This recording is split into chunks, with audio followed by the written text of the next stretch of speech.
கர்த்தரும் இரட்சகருமாகிய இயேசு கிறிஸ்துவின் நாமத்தினாலே அன்பின் வாழ்த்துக்கள். ஒரு ஊரில் வில்லியம் என்கிற மனுஷன் வாழ்ந்து வந்தான். அவன் யாருக்குமே பயப்படாத ஒரு மனிதனாகவே வாழ்ந்து வந்தான். ஏனென்றால் அவன் தன் மாம்சத்தில் காணப்பட்ட பலத்தையே, அதாவது இந்த உலகத்தில் எவைகளெல்லாம் மேன்மையாக கருதுகிறோமோ அதிகமாக நம்பியிருந்தான். அவனுடைய எண்ணமெல்லாம் தன்னுடைய பலத்திற்கு முன்பாக எதுவுமே நிற்க முடியாது என்பதுதான். வேதம் சொல்லுகிறது, மாம்சத்தின் மேல் நம்பிக்கை வைக்காதிருங்கள், ஏனென்றால் மாமிசம் அவனுக்கு அழிவை மாத்திரமே உண்டு பண்ணுகிறது. இதனால் எந்த ஒரு காரியத்தையும் தன்னால் செய்ய முடியும் என்கிற ஒரு ஆணவத்துக்குள் தன்னுடைய வாழ்க்கையை நடத்தினான். நாட்கள் சென்றது. அந்த ஊருக்கு ஒரு கர்த்தருடைய ஊழியக்காரர் ஊழியம் செய்வதற்கு வந்தார். அது மட்டுமல்லாமல் அவரிடம் இருந்த கர்த்தருடைய கிருபை அவருக்கு அந்த ஊரில் மிகுந்த மரியாதைக்குரிய மனுஷனாக மாற்றியது. அது மட்டுமல்லாமல் அவரிடத்தில் அநேகர் பயபக்திக்குரியவர்களாக மாறினர். இதை பார்த்த அந்த வில்லியம் தான் மற்றவர்களை பயமுறுத்தினால் மாத்திரமே தன்னுடைய ஆயுதத்தை கண்டு பயப்படுகிறார்கள், மற்றபடி யாருமே தனக்கு முன்பாக உண்மையாக பயப்படுவதில்லை என்கிறதான ஒரு கோப உணர்வு அவனிடம் காணப்பட்டது.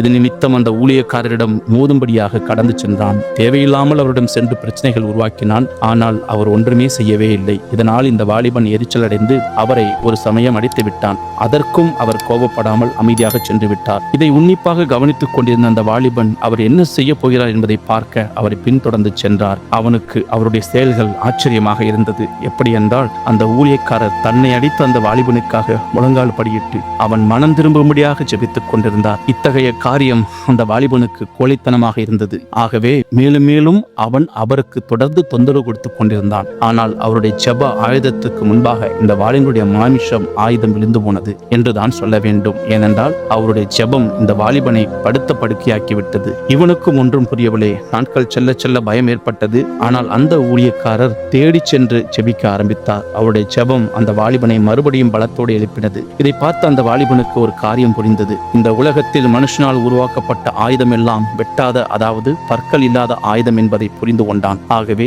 அவன் ஒரு முடிவெடுத்தான். என்னவென்றால், அந்த ஊழியக்காரரிடம் சென்று அந்த அழியாத வெட்டுகிற ஆயுதத்தை பெற்றுக்கொள்வதற்கு ஆவிக்குரிய பயணத்தை மேற்கொண்டான். வேதம் சொல்லுகிறது, நீங்கள் ஒன்றுக்கும் கவலைப்படாமல் எல்லாவற்றையும் குறித்து உங்கள் விண்ணப்பங்களை ஸ்தோத்திரங்களோடு கூடிய ஜெபத்தினால் வேண்டுதலினாலும் தேவனுக்கு தெரியப்படுத்துங்கள் என்று பிலிப்பியர் 4:6 கூறுகிறது. ஜெபம் என்கிற ஒரு ஆயுதம் நம்மிடம் இருக்குமானால் இந்த உலகத்தில் எந்த ஒரு ஆயுதமும் நமக்கு முன்பாக வாய்க்காமல் போய்விடும்.